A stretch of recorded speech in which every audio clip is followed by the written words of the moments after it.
boys and girls of the internet. So today I bring you this is like a 90, I don't know, 5-ish, 6-ish, something like that, Ford Ranger. Got someone I know looking for an engine for one. This is the 3-liter V6, the same V6 that's in the Ford Taurus and some of the Aerostars and, not Aerostars, maybe the Windstar. I can't remember what the computer said. The computer gave me a big list of vehicles that run the 3.0. And anyway, the truck is going as a 2000 Ranger, but it's a flex fuel truck, which doesn't mean a whole lot. It means that we're going to have to use the intake plenum, lower and upper and injectors and everything and harness from the flex fuel truck on this engine. But other than that, this engine will go in that truck, the block and all anyway, and it'll be perfectly fine. So I'm going to pull this motor out, but first I figured we'd let you hear it run. So this truck was wrecked, in case you're wondering. I'm still not sure how exactly it happened. I don't know if they hit something in the road or the ball joint snapped or what, but like the whole thing is just gone. And you may think the truck's worth fixing, but no, because it buckled the floor and it just made a mess. So I had to find the inertia switch, which is that thing right there. There's a little button on the top of that. If you don't know what an inertia switch is, it's a fuel shutoff switch that is activated by a jolt or a vibration or a shake. And essentially what that does is Ford put this into place back in the 80s. If you got into an accident, the shock or the impact of the truck being struck would cause that little button to essentially turn itself off. It was spring loaded and it would pop up and shut the fuel off. That was so if the truck were to catch on fire, it wouldn't have fuel to be feeding off of. Check out the little tadpoles.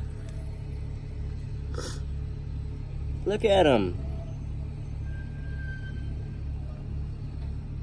Reminds you of something else, don't it? And they're living in a puddle of mud underneath the truck. There's another one all by himself. Anyway, that's hilarious. So I had to find that inertia switch and turn it on because it was disabled. And so now I've got the key in the on position, but it's kind of hard to get in there, and the clutch safety switch is broken off too. In fact, the cable's even gone. Or the hose is even gone for the hydraulic clutch. So anyway, I've got my jumper cables ran because one of the battery terminals is broken off.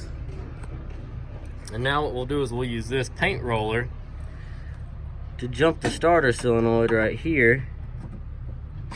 And that's going to turn the engine over if I can grab the throttle quick enough.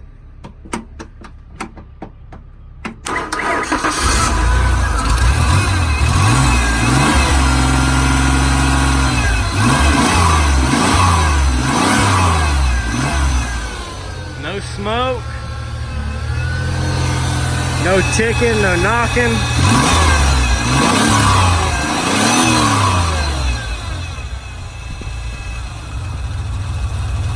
It's got a horrible idle though.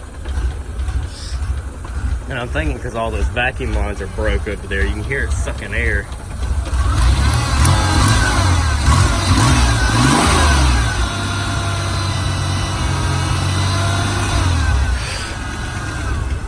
I'm not really worried about vacuum lines and stuff though, just so long as this dang thing runs.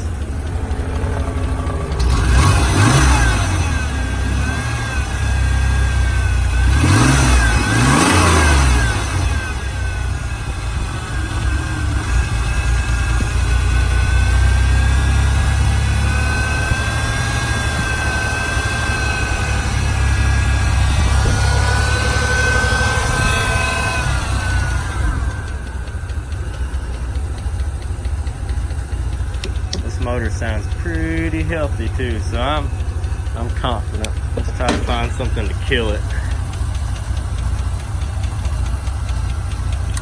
I bet that throttle position sensor is no good.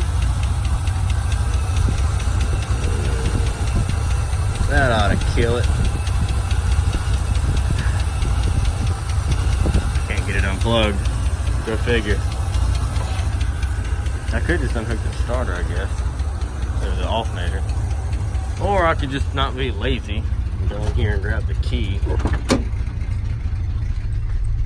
It was a 5-speed truck. There we go.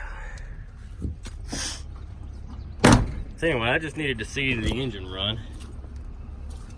And verified that it was something salvageable, which it is. And like I said, this will go into that 2000. You just have to swap around the intake and stuff like that, but everything else is pretty much the same. So now that I know it's good, I'm gonna get this stuff over here moved out of the way, come in here with a loader and bring it up to the front and start pulling this bad boy out so that I can take it home tomorrow. So let's get to it.